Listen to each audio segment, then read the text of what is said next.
professor Jorge Augusto, explicador virtual. Trabalharemos agora mais um tema que será a questão do Egito Antigo. Então nós teremos aqui o tema da nossa aula número 10, o Egito. Vamos trabalhar então as fases do Império Egípcio, a divisão desse período importante para a formação de uma civilização antiga.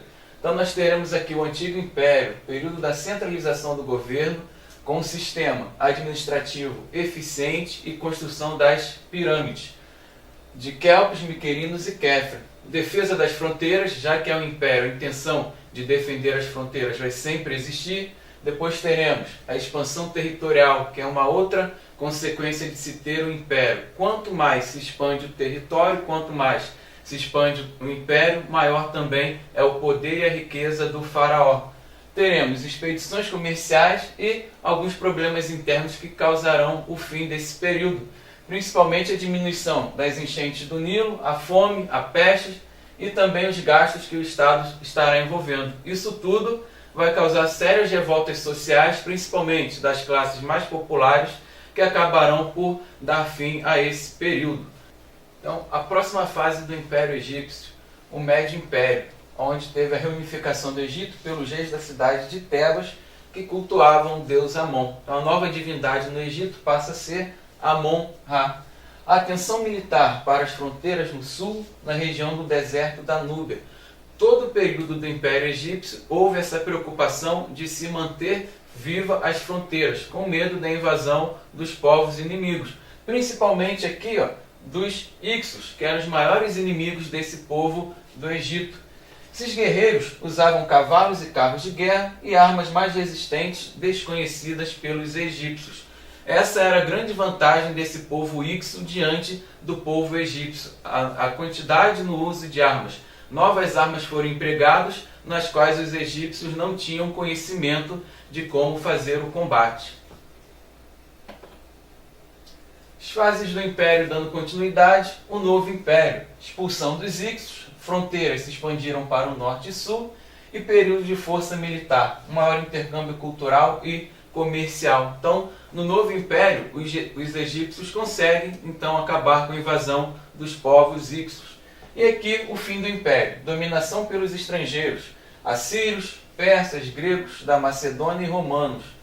Por mais que nós víssemos ali o povo egípcio sempre tentando proteger as fronteiras, eles acabaram sendo derrotados nessas invasões de povos estrangeiros, muito pelas técnicas adotadas nesses confrontos, armas que o povo egípcio não conhecia. Dá prosseguimento.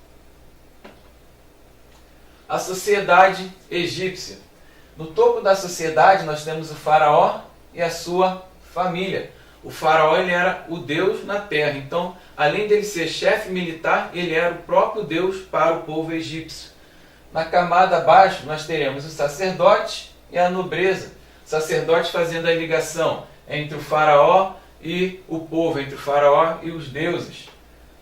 Teremos aqui os escribas, que eram os únicos nessa sociedade que sabiam ler, eram os responsáveis por fazerem toda a contagem do império, então toda a fiscalização monetária e também as leis passavam pelos escribas.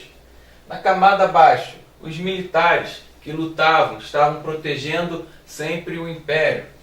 O coletor de impostos, que também tinha estreita ligação com o escriba, era outro também que conhecia um pouco da questão da leitura. E sustentando toda essa sociedade, nós teremos o camponês, ou o felá, e o escravo, que era uma propriedade. O escravo ele era propriedade de alguém, ele era uma peça, ele via como uma mercadoria. Ainda dentro da sociedade, nós temos aqui os órgãos que faziam parte. Nós teremos o vizir, que era a maior autoridade depois do faraó. Cabia a ele tomar decisões jurídicas, administrativas e financeiras em nome do faraó. Ele praticamente trabalhava como que um primeiro-ministro. Ele era o braço direito do faraó. As decisões abaixo do faraó eram tomadas então pelo vizir. Teremos os nobres, descendentes das famílias mais importantes dos antigos nomos, que cuidavam da administração das províncias ou ocupavam os postos mais altos do exército. os nobres eles tinham a questão de tomar conta da administração local.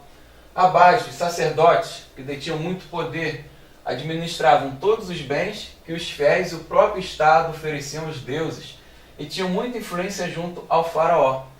Enriqueciam porque ficavam com parte das oferendas feitas pela população aos deuses, além de serem dispensados do pagamento de impostos. Por fazerem essa ligação entre o homem e os deuses, eles ficavam isentos então da cobrança de impostos. Era uma classe social bem privilegiada.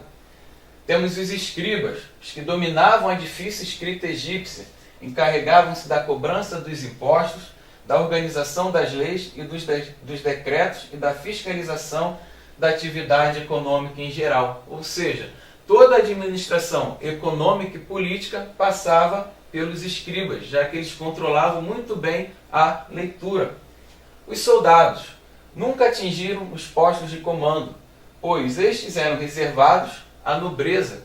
Eles viviam dos produtos recebidos como pagamento e dos saques que podiam realizar durante as guerras de conquista. Então os soldados eles não recebiam nada por isso. O que eles conseguiam receber era devido às guerras que eram empregadas. Prosseguindo aqui o próximo slide.